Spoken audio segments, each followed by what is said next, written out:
I've seen it, you've seen it, and we all loved it. The movie is everything I wanted it to be and more. The critics, the audiences, and almost the entire world seems to be able to agree on one thing. This movie was peak. When all of the glaze is out of my system, I do want to address some silly criticisms I've heard and defend my goat against the evil monkeys. Spoiler warning if you haven't seen the movie yet, but I'm gonna be talking about the movie. Growing up, I wasn't the biggest Superman fan. Spider-Man was my favorite, and I always preferred Batman over Superman. But as the release got closer and closer, my excitement for this movie grew larger and larger. I don't know if it's just me, but I like to hype myself up, meaning I was nearly strictly consuming Superman media from the start of June all the way till the release in July. I wanted to explore and learn as much about this character as I could so that I could really enjoy this movie. But even if I hadn't done all of that, I think I would have still really liked this movie. This movie just makes you feel good. Seeing Superman do the right thing and hearing the passion in his voice when he talks about saving life genuinely makes you feel good. What makes David more unique than others though is his relatability. Some people prefer Superman to be good and stoic and representing everything right, never faltering or getting personally affected by petty things. And when you think of a relatable hero, you're more likely to think of someone like Spider-Man. But David's Superman feels real. He's still undoubtedly, undeniably good, but he still feels human. He saves every life he can,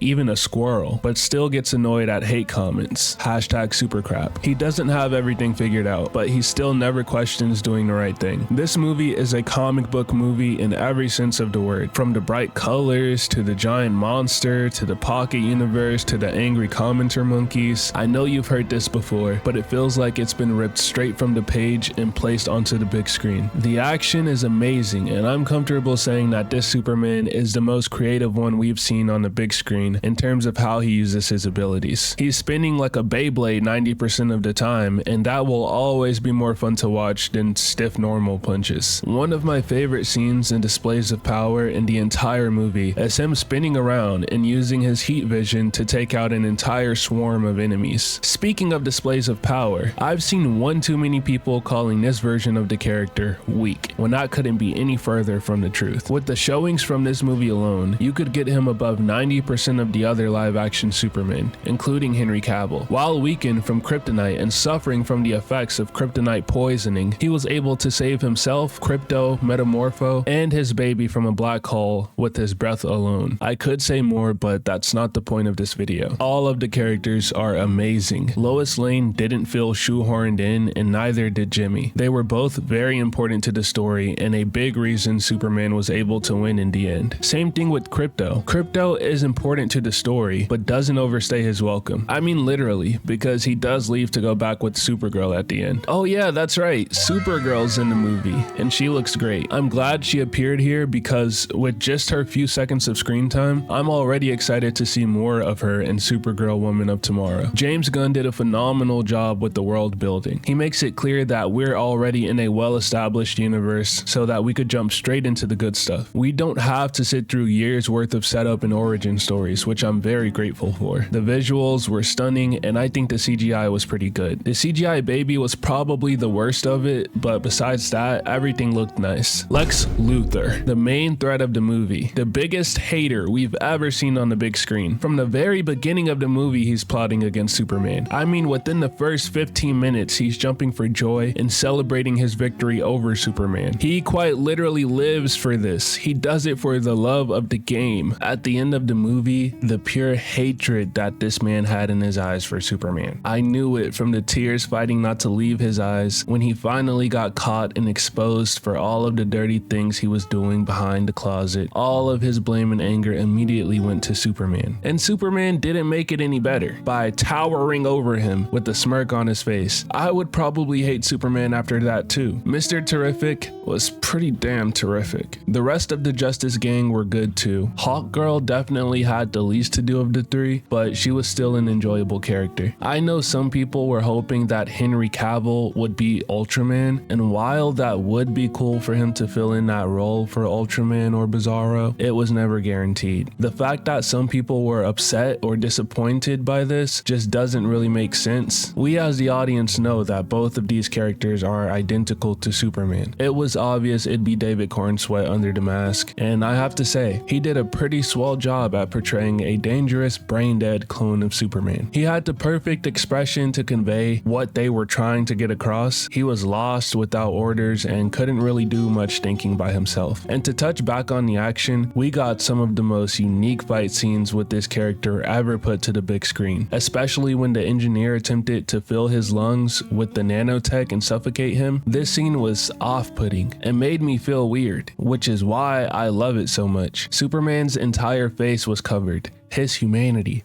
was gone, physically at least. Every action he took was so suspenseful because it was all done in silence. From my memory, he didn't groan, mumble, or anything, just started flying towards the sun and crashing back down without a word as the engineer and Ultraman tried their hardest to stop him. And as soon as I saw the nanotech creeping up his eye, I immediately got flashbacks to the Raimi symbiote scene. But there's not much more to say, besides the fact that this movie is phenomenal and that the future of DC is looking bright. And that we need a freaking DC game. You know how annoying it is to walk out of the theater wanting to literally be Superman, but you can't? DC Universe Online isn't gonna cut it for me, and I can only settle for Roblox so much. The Fortnite Mythic is alright, but it's not even guaranteed I'll have the chance to get it whenever I load into a match. And if I do get it, I can only keep it for 5 minutes tops. I don't want to go too in depth on that right now. That's for another video, but I'm also really excited to see what this universe does with other heavy hitters like Batman, Wonder Woman, The Flash, and my GOAT.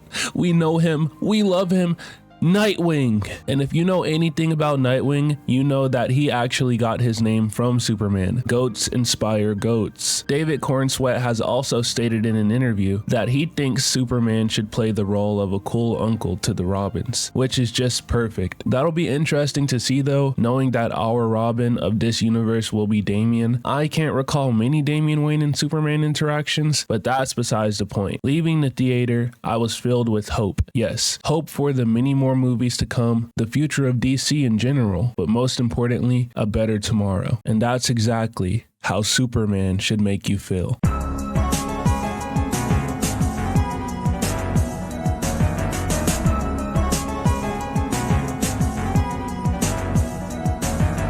Hey guys, it's me, it's Clout-Sama. I know you guys are so happy to hear my voice. This is the unscripted section of the video, and I want to just let you guys know I really appreciate everything you do and how far I've been able to come on the platform thanks to all of you. And I hope that you guys, you stick around for the long run. And I hope you enjoyed this video because I really like this video. This is like one of my favorite videos I've ever created. And this is a message for Warner Bros, James Gunn, whoever. Nightwing, do you understand? Put Nightwing in a movie soon. I know you're working on a Titan script, or at least that's what you say, but give us Nightwing, all right? I want Nightwing to be the leader of the Titans. I want Nightwing to eventually take over the Justice League. I want Nightwing to be the center of the DCU, okay? As long as you do that, you're on good standing with me.